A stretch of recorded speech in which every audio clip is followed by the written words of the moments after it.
ஒரு ஃப்ரெண்டும் கூட தங்கின்னு இருப்பார். அவங்க ஃப்ரெண்டு கொஞ்சம் ரிச்சு.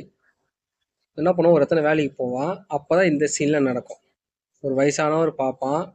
அப்போ வேலை கேட்கும்போது அங்கே நிறைய பணம்லாம் இருக்கும். எதுக்கோசம்னா இன்னும் தேவையான பணம் எடுத்துக்க சொல்லிட்டு அவன் குறிப்பிட்ட ஒரு அமௌண்ட்டு கரெக்டாக ஒரு $10 $20 மட்டும் எடுத்துக்கலாம்.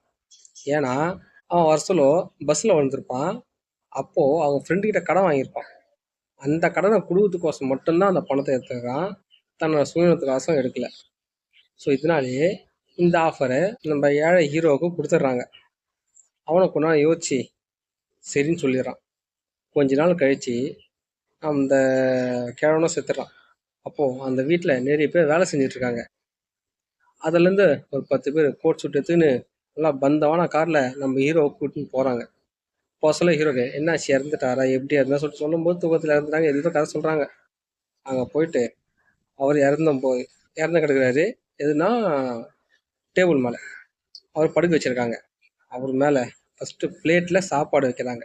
ஸோ அதை சாப்பிட்றான். சாப்பிடும்போது ஏதோ கொஞ்சம் குமட்டலாகுது.